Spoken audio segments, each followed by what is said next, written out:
তো বন্ধুগণ, আমার আপনার হাতে আজ যে স্মার্টফোনগুলি আছে সেগুলিকে হয়তো আর কয়েক বছর পর ওই ডাস্টবিনে ফেলে দিতে হবে। হ্যাঁ, এমনটাই বলছি, কারণ চারিদিকে যে সমস্ত এআই নিয়ে ইনভেনশন চলছে তাতে আজকের দিনের স্মার্টফোন পুরনো ফ্যাশনে পরিণত হতে চলেছে। মেটা কোম্পানি এবার এমন একটি স্মার্ট গ্লাস নিয়ে আসছে যেটার মধ্যে এআই ইন্টিগ্রেশন করা থাকবে। এই স্মার্ট গ্লাসটি পরে আপনি এর সাহায্যে অনেক কাজ অনায়াসেই করতে পারবেন। যেমন ধরুন, আপনি এমন কারোর সঙ্গে কথা বলছেন যার ভাষা আপনি বোঝেন না, তাহলে এই স্মার্ট গ্লাস আপনাকে সেই ভাষাটি ট্রান্সলেট করে দেবে, সেটাও আবার রিয়েল টাইমে। এখন রিয়েল টাইম বলতে মানে লাইভ বলা যায় আর কি। এক প্রকার আপনি যার সঙ্গে কথা বলছেন তার কথা বলার সঙ্গে সঙ্গেই আপনার কথাটি ট্রান্সলেট হয়ে সেই আপনার কানে পৌঁছচ্ছে, মানে কনভার্ট হয়ে আপনি যেই ভাষা বোঝেন না সেই ভাষাকে আপনার ভাষায় পরিবর্তন করে আপনাকে সঙ্গে সঙ্গে শুনিয়ে দিচ্ছে। এত বড় ইনভেনশন করতে চলেছে। এছাড়াও এর মধ্যে নানান ধরনের সেন্সর লাগানো থাকছে যার সাহায্যে এই গ্লাসটি আপনার শরীরের মুভমেন্টও ট্র্যাক করতে পারবে, এমনকি আপনার আশেপাশের পরিবেশ বা এনভায়রনমেন্টকে অনুভব করতে পারবে। একবার ভাবছেন মেশিনকে এমন কিছু করে দিচ্ছে যে সেটি আপনাকে এবং আপনার চারপাশের পরিবেশকে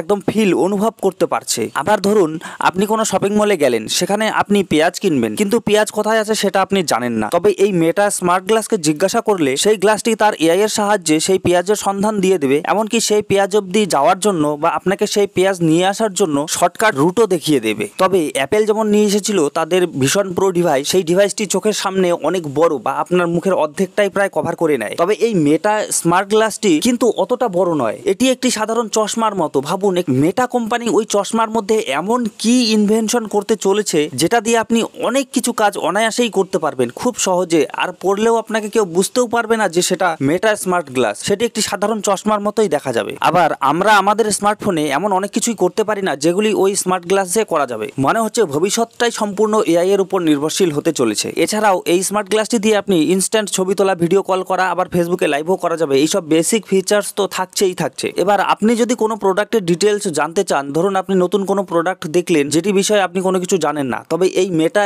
এআই সেটাকেও দেখিয়ে দেবে। মানে ধরুন, মেটা এক প্রকার মানুষের মতো চোখ মেশিনকেও দিতে চলেছে। ওই মানে ধরুন আর কি, মেটা এক প্রকার মানুষের চোখের মতো মেশিনকেও আর্টিফিশিয়াল চোখ দিতে চলেছে। এইরকম হলে কি হবে একবার ভাবতে পারছেন? এবার ধরুন আপনি একটি গাড়ি কিনবেন, কিন্তু গাড়িটি কিভাবে স্টার্ট করে সেটা জানেন না, তবে এই মেটা এআই আপনার চোখের সামনে সমস্ত প্রসেস দেখিয়ে দেবে। আবার কোনো জিনিস খারাপ হলে সেটিকে কি করে ঠিক করতে হবে সেই প্রসেসও দেখিয়ে দেবে এই এআই। তবে যদি এত কিছু ইনভেনশন হয়ে যায় তাহলে আমাদের স্মার্টফোনের আর কতটুকু দরকার হবে, প্রয়োজন পড়বে বলে আমার মনে হচ্ছে না। তাই এআই ভবিষ্যৎ, এটাই সত্য। তাই তো অনেক বড় বড় কোম্পানিগুলো, টেক জায়েন্ট যেমন গুগল, মাইক্রোসফট, ফেসবুক, অ্যাপেল, এদের মতো কোম্পানিগুলো এআই এর দিকে বেশি ইনভেস্ট করছে, বেশি ইন্টারেস্ট দেখাচ্ছে। এই এআই এর দিকে ওরা বেশি বেশি টাকা খরচা করছে যাতে এই এআই কে আরো উন্নত করে তোলা যায়। তার কারণ এই সব বড় বড় কোম্পানিগুলি জানে যে ভবিষ্যতে এআই ফিউচার হতে চলেছে, মানে এআই ভবিষ্যৎ হতে চলেছে।